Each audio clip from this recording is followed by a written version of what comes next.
14.9 काम करवा आमर जो कहले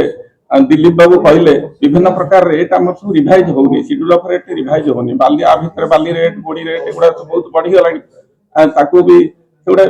विभिन्न प्रकार सेटा को से करिया परिवर्ते से पूर्व जहाँ थिला से अवस्था को आनिले अनलिमिटेड करदेले जे जते पारिबो काटिबो ता द्वारा कामर हमर ओडिसा रे इंफ्रास्ट्रक्चर डेवलपमेंट रे व्याघात घटिबो कामर मान ठीक रहिबो नै आमे भी जो कॉन्ट्रैक्टर मान काम करिवे बाध्य है जेहेतु हमर ओडिसा रे कॉन्ट्रैक्ट छोट छोट कॉन्ट्रैक्टर संख्या बहुत से माने जेतेबेले काम करिवे जो लेस रेट रे काम बिकल रे नै जिवे किंतु काम करि परिबेनी आपण माने जो पीसीपीसी कथा कहउछन से तो ऑफिशियली हम कहि परिबो नै के को कॉन्ट्रैक्टर देला न देला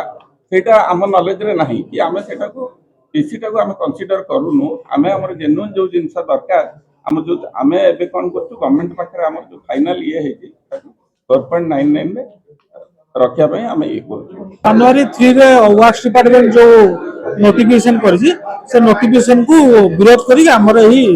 प्रेस कॉन्फ्रेंस आस्थिला सरकार का हमर डिमांड थिला जे आपण 14.99 ता जो क्लबिंग अछि ताको उठेगी आइदर एस्टिमेट पर्यंत एस्टिमेट रेट जा रहउछि से अनुसार टेंडर हो नले 4.95 रहउ किने सरकार ताको कोन कला अनलिमिटेड कर देले जो द्वारा कि हमर जो क्वालिटेटिव काम ओडिसा रे हेई परिबो नै एवं कॉन्ट्रैक्टर माने फाइनेंशियली बहुत गुडे लॉस करिवे तनुकरे हम सरकार को निकट आज ए प्रेस कॉन्फ्रेंस माध्यम रे अनुरोध करछु जो जनवरी 3 वर्क्स डिपार्टमेंट जो ऑर्डर ता बाहर करछि से ऑर्डर ता को रिवोक करा जाओ रिकंसीडर करा जाओ आमे जो डिमांड ता देइछु से डिमांड को तर्जमा करे जे से अनुसार ऑर्डर ता पुनथन बाहर कर गत 3 तारिख दिन हमर वर्क्स डिपार्टमेंट गोटे काढिछि तार मेमोरेंडम जोतरे कि हमर जो विगत दिन रे 14.99 रो जो लेस रो कैपिंग ता थले ताको उठेकी अनलिमिटेड कर देछि ता सहित जो एपीएस ता लागु थले ताको पूरा रिलैक्स कर देछि एपीएस रिलैक्स करले हमर भाई मानन पई बहुत भलो किंतु हमर भाई माने जो कंपटीशन में हमें देखुचे सरकार से जो 14.99 कैपिंग ता कोन पे करथिला ता संगे एपीएस ता भी जोड़ दिला कोन पे जे कॉन्ट्रैक्टर माने लेस को न जाई कि शेड्यूल आडे काम करन किंतु हमर जो भाई मानकर चिंताधारा तो बहुत अलगा से माने सब टेंडर सही 14.99 करथु तो आज का दिन रे जदी से लिमिट उठी जाउची हम भाई माने 20% 25% 30% पर्यंत भी पळेबे तो हमर समस्त निवेदन भाई मान को आपण माने तो लेस करंतु शेड्यूल करंतु आ हम सरकार पाखे इतिकी रहिबो निवेदन जे हमर जोटा थिला जे आमे आपन को कहितलु जेहेतु 14.99 रे कामटा बहुत खराब होउची निम्नमान होउची ताकू कमे कि हमर शेड्यूल किंबा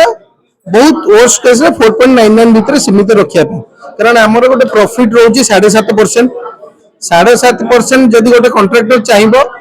पूरा बिना प्रॉफिट तो काम करबनी